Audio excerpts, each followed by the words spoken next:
seatbelt on, doors shut and latch. Okay, we're clear across the runway.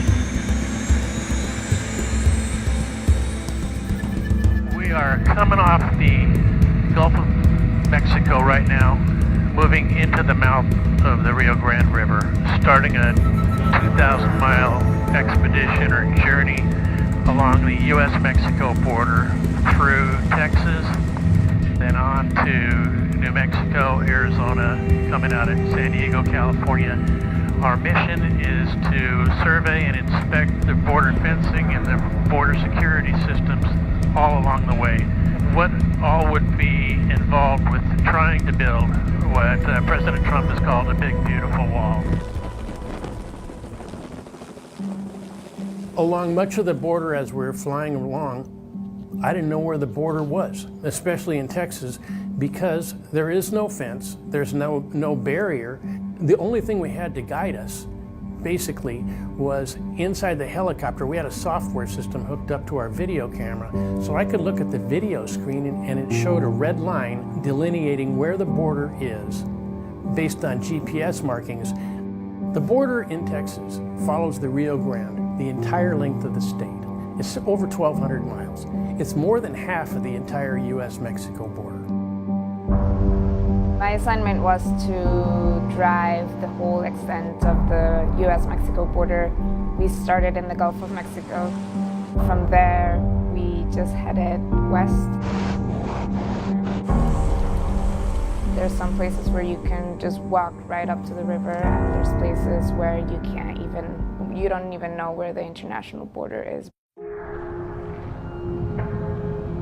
As you fly up this river and you look out over it, the sheer length of it just seems overwhelming.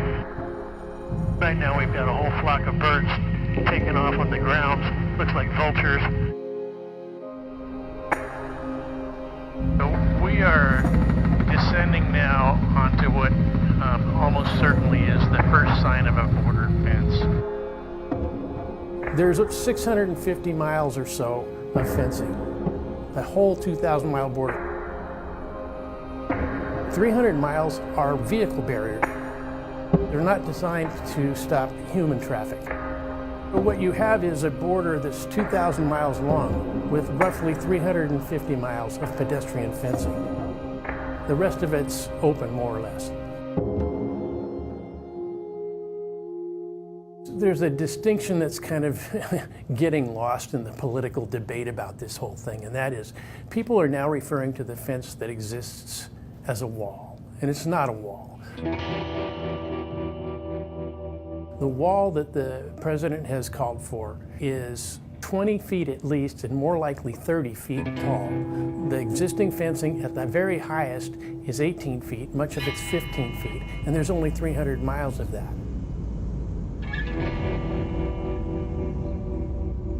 For me, something that I think surprises a lot of people is that the border, you think of it as this dangerous, dark place that, kind of feels sketchy or that you're afraid to be in. But most of these places are just regular small towns, cities, and if there wasn't a 15, 18 feet fence, next to them, you wouldn't know that you're in the border.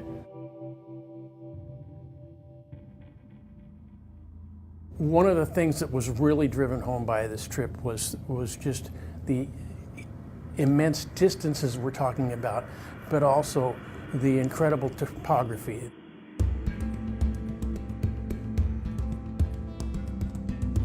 The landscape challenges that exist to building any kind of barrier along much of the border.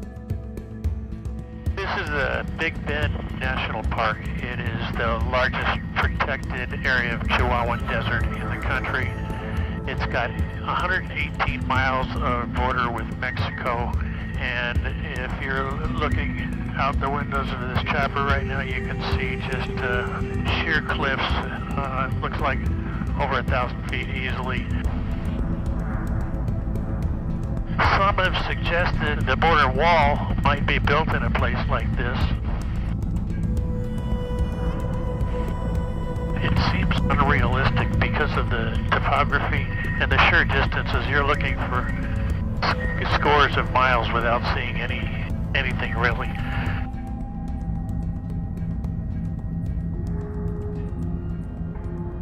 We're now in the Barry Goldwater Air Force Range. It's a kind of a roller coaster of craggy mountains. The border runs right through them, and we fly up and over them. It's a really parched and desolate desert with fierce heat, little shade, no water. It's maybe one of the most treacherous places to try to enter the United States.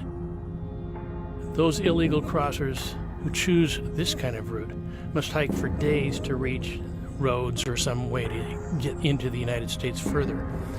Many of them try, and each year, many of them die. At the end of our trip, we try to find the site where the prototype border walls were going to be built. It's in an area outside of San Diego. We had a map and we took a dirt road. We were stopped by Border Patrol.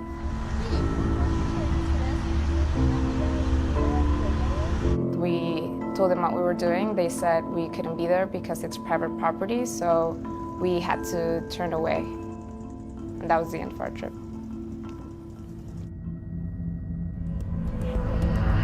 This is the end of the line. We've been going for 10 days, 1,989 miles or so, 4 states, dozens and dozens of towns. We've covered 653 miles of existing fence. We've seen so far 0 suspected illegal immigrants or smugglers crossing the border, and we've seen 0 people being apprehended by the Border Patrol during this trip. We're now coming up to the Pacific Ocean. Here, a fence goes out to sea, but obviously can't ride the surf, so after it gets out of ways, it stops. Now, the question remains, will a wall get built? Where will a wall get built? What kind of wall will get built, how much it will cost, and what collateral impacts there may be. All those questions remain unanswered. It will be up to Congress, the President, and the American people to decide exactly how all this plays out.